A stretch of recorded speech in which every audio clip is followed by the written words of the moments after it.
The Trojan War begins with the abduction of the tantalising Helen by the handsome Paris. But our saga begins in the shattered, burning ruins of a once glorious Troy.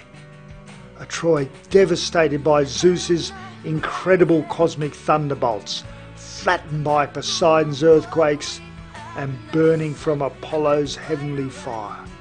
But the aftermath of Troy was worse than any warfare of mankind. It was part of a Mediterranean basin that was to suffer plague, drought and abandonment. In brief, we are to follow archaeologist Claude Schaefer's pioneering footsteps and reinterpret archaeology from an electrical universe paradigm, where the electromagnetic fields flow through galaxies, connect galaxies and surround the stars in galaxies. These very forces affect everything on Earth from ancient times until the present day. These powerful electromagnetic forces affect every aspect of our life, from our everyday psychological warfare to a nation's ability to suddenly become warlike and embark on terrible adventures. In ancient times, this electromagnetic force became more powerful than ever, and the human race was sent into chaos. Such an episode is the Trojan War. For Schaefer confirmed the reality of crisis on a continental scale, from earthquakes, tsunamis, climatic changes and other natural catastrophic agents around 3,000 to 5,000 years ago. And we propose all these events are driven by electromagnetic forces. He called these deadly earthquake areas zones de tremblement. Schaefer looked at over 200 archaeological sites in the Middle East. Each site contained 5 destruction layers, each layer containing a dead civilization. Each civilization was separated by up to 10 metres of ash. In particular, he visited both Byblos and Troy. And just remember, he thought these ancient events not only more numerous, but 10 times more deadly than the ones we witness today. Schaefer observed that in 1956, Santorini, a small island off the coastline of Greece, had erupted. But what fascinated him more was that nearly 3,000 years ago, Santorini had blasted apart, but on that occasion, it spread ash across the whole of the Mediterranean, even as far as Egypt, thousands of kilometres away. All these older events were far more deadly. According to classical sources, such as the historian Pliny, ancient earthquakes were far more numerous. During the Punic Wars of 217 BC between Rome and Carthage, 57 earthquakes were recorded in Rome in 1 year alone. Let me quote from France's most eminent archaeologist, Claude Schaefer. "Those great crises will explain better than before the historical development of the most ancient civilizations and its mechanism, and they will definitely take out of the hands of man the command of the great historical happenings we thought he possessed." He struggled to find the causative agent, the mechanism behind this. We will try to solve this puzzling mystery.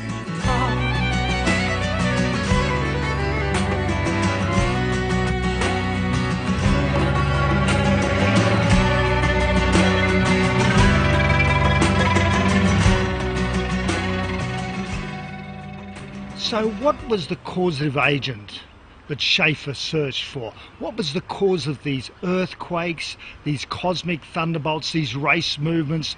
Maybe even what was the cause of this Trojan War? Well, this is where the electrical universe theory comes in, and it's supported by many, many facts. Now, I'm going to firstly talk to Wal Thornhill, a physicist, about what actually happened during the Homeric age, the age of the Trojan War. Come with me. Well, do we have evidence that thunderbolts in fact struck Earth in earlier epochs of mankind? There seems to have been a period of chaos in the solar system when cosmic lightning changed from one distinctive configuration to another. Now, these patterns have been observed in recent years in high-energy plasma labs. They've also been seen in deep space. They're not the puny sparks that we call lightning today. Throughout the world, our prehistoric ancestors put in a prodigious amount of energy into carving the thunderbolts of the gods, as they were called, into rock faces. It doesn't matter where you look, whether it's in the Americas, in Australia, in Europe, in Asia, the same patterns are to be seen. And most importantly, those patterns are reproduced in the highest energy electrical discharges on Earth in plasma laboratories. Those same images are also produced by computer modelling of those high energy plasma discharges. It's been said that extraordinary theories require extraordinary evidence. Well, we have that extraordinary evidence. This belief in a Newtonian clockwork solar system, where what we see today in the skies you would have seen 4 billion years ago. But nothing could be further from the truth. The ancient skies would bear no resemblance at all to what we see today. In fact, I would guarantee that if any of us were transplanted back in time, if that were possible, that we would be frightened out of our wits. The ancient writings saying that the sky, as far as the planets, had a different formation. Is that how? Oh yes, yes. In fact, the evidence, once you look at it from a forensic point of view, of, for instance, even going back prehistory, you look at petroglyphs, the carvings on rocks, the formations that we see and we think are strange looking stick figures or maybe aliens are actually all forms of plasma discharge instabilities. And these are the instabilities we see in laboratories in plasma tubes? That's right. And these are the sorts of things that the ancients drew and sculpted when they talked about Jupiter's thunderbolt. And this cosmic electromagnetic drama up in the sky is the very thing that Homer wrote about. Let's go and visit him as he describes the Trojan War. The ancient Greek poet Homer wrote 2 incredible books about the Trojan War. And remember, this was some 3,000 years ago, and I suspect immediately after that war. The first, the Iliad, concerned the events leading up to it and the war itself. The second, perhaps more mysterious and strange, the Odyssey, wrote about the aftermath and the chaotic wanderings of Odysseus as he struggled to get home with his crew over many, many years. But let's set the scene as Homer portrays it. He describes the highly civilized Mycenaean Greeks with their fabulous Cyclopean cities, a flourishing civilization with a sophisticated collection of proud warships. They are arrayed against the formidable King Priam with his powerful capital Troy, a Troy able to dominate what is today's Turkish entrance to the Dardanelles. This is the same scene of the First World War's Gallipoli debacle. Oh, and let's take this opportunity to compare the modern to the ancient. Certainly the wars were equally as bloody, but the aftermaths were totally different. When we compare the famine, plague, drought, and psychological madness that followed. And the wanderings of Odysseus contain so many what we would call ridiculous components that we struggle to explain them. But explain them we can, and explain them we will. Let's start on the first leg of solving this puzzle. Let's look at the difference between these 2 wars. But these 2 wars were quite different in this way. The first, Gallipoli, was a war amongst men. The second was attended by a war amongst the planets, the sky gods, as we know them: Jupiter, Mars, Venus and the Moon. as the Greeks knew them, Zeus. He was the hurler of lightning, big cosmic thunderbolts, not like the puny lightning we see. Ares, the stormer of walls, the wrecker of cities. And Athena, the sacker of towns. Both supported different sides in this war according to myth. And mythology is not to be ignored. This is one of the most important fundamentals of modern archaeology as I see it. Comparative mythology can reveal some amazing secrets of ancient civilization. If you combine this with the modern science of plasma cosmology, some remarkable results occur. It has never been a secret to comparative mythologists that mythological traditions from many different parts of the world contain numerous striking similarities. And this includes a large body of myths you might call creation mythology, stories about the making of the world in its current form, but also about the often catastrophic ending of past eras. An interesting observation to make from the start is that those parallels between cultures do not just concern obvious or mundane phenomena like the rising of the sun in the east or the lunar cycle. They include a large number of anomalous phenomena, motifs, widespread, that don't seem to make any sense from our modern point of view. I've been able to identify at least 100 different such archetypes that collectively define what you might call an archaic cosmology attested worldwide. This in itself is an important discovery, but there's more. It turns out, upon closer investigation, that it is not just isolated parallels that are attested between different cultures, but there is an entire fixed chronology intrinsic to creation myths in individual cultures. There is a fixed sequence of events that is matched from country to country. And that is a momentous insight. It's an insight that has certainly not been noted in the standard works on mythology that you find in your local bookstore or perhaps in your university library. Let's go and look for the clues. Let's go and sort out this puzzle that involved mankind at the Trojan War, but afterwards destroyed the Mediterranean basin. In warlike mode, these two kingdoms fought for 10 years, while around them a huge cosmic battle raged in the sky. In their fear and desperation, they pleaded for divine cosmic intervention. As evidence of this very fear, Agamemnon, the leader of the expedition, sacrifices his daughter Iphigenia to allow his ships to sail to Troy. As they looked to the heavens, they saw the sky gods, Ares, Zeus and Athena, Apollo and others. They firmly believed that by these human sacrifices they could control the gods. They seemed to take sides with either the Greeks or the Trojans in this chaotic celestial drama. But intervene these sky gods did with devastating results. In the end, Troy was laid waste and abandoned not by warlords, but by the forces of nature. We're taking some fairly radical hypotheses here. The first one we dealt with, the fact that Homer was stating there was a cosmic drama above the Trojan War. But we're taking this one step further. I'm hypothesizing that Homer was describing incredibly large plasma discharge events from instabilities. In all probability, this was due to friction amongst the planets in disturbed motion from comets, from perhaps the sun's coronal mass ejections. We're not totally sure.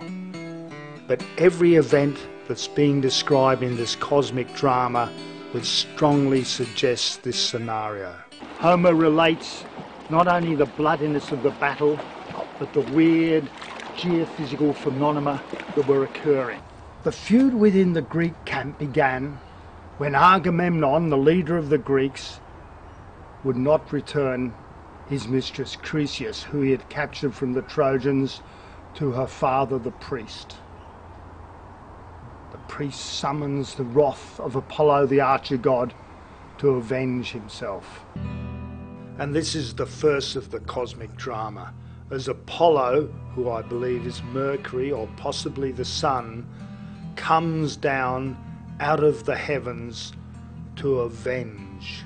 I quote Homer. Phoebus Apollo heard his prayer, and in his fury he came down from the heights of Olympus.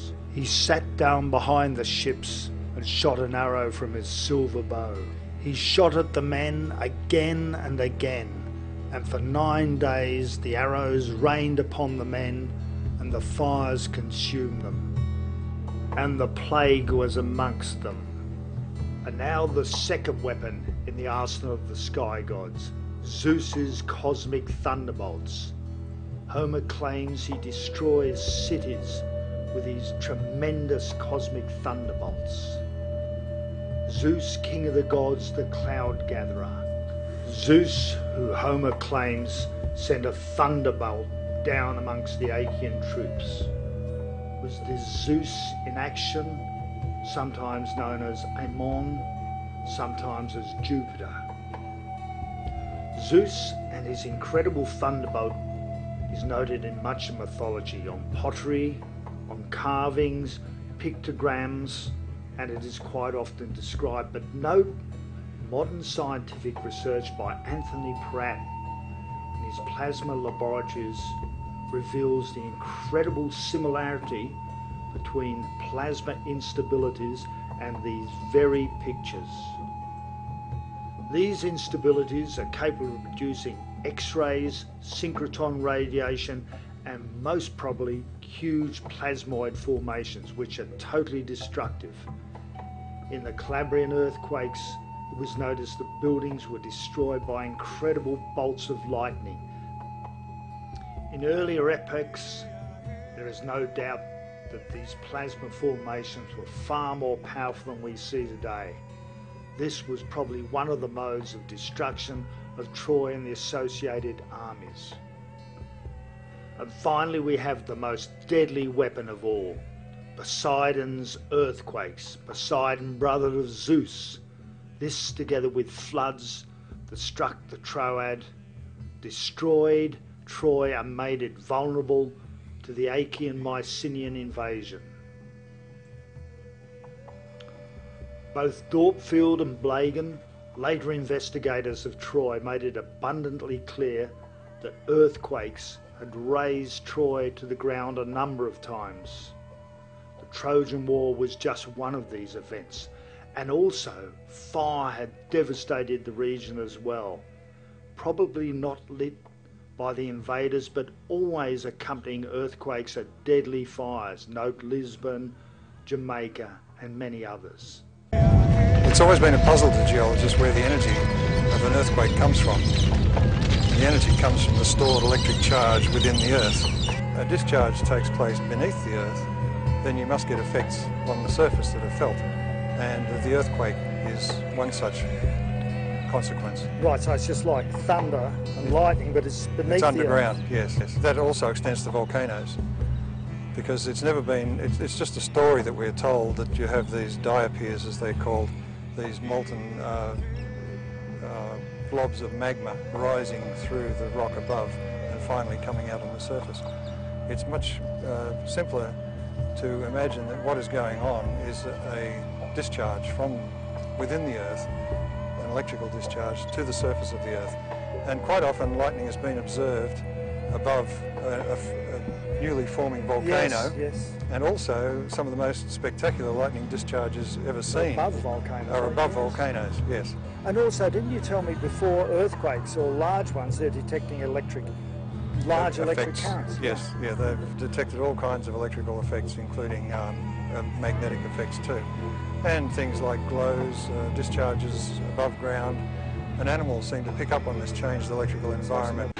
In addition, the floods that struck the Troad are mentioned in Homer's Iliad.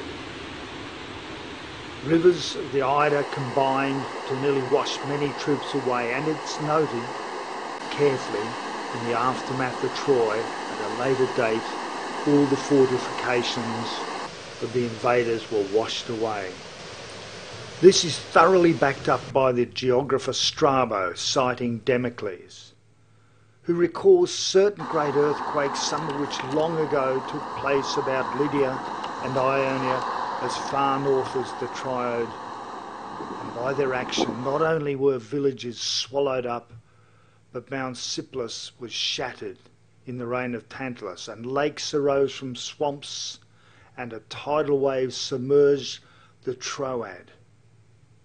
This is backed up by archaeologist Rhys Carpenter, who decided this must be one of the main reasons for abandonment of Mycenae and other areas, including the vast plains north of Greece. Many islands were abandoned not because of war, but by pestilence, plague, flood, earthquakes. So here we come to the mystery of Troy. Troy invaded by Mycenaean Greeks.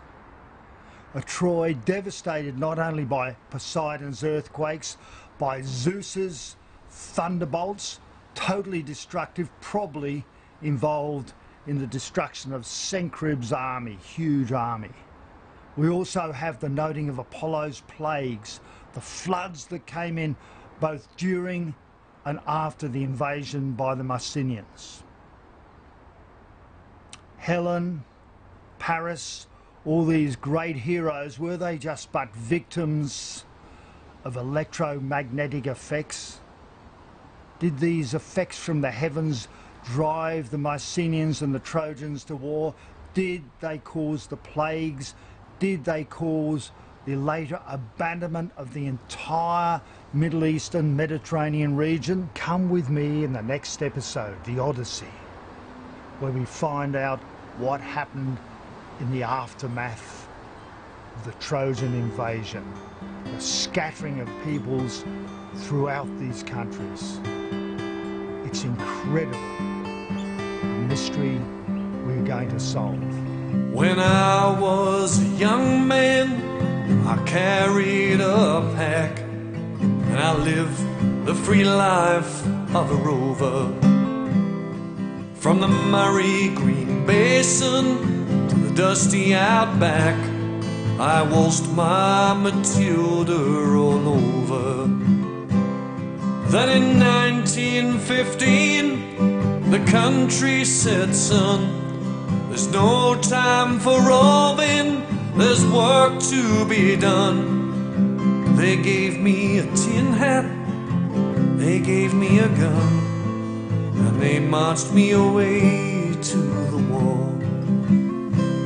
And the band, it played Waltzing Matilda as our ships pulled away from the quay.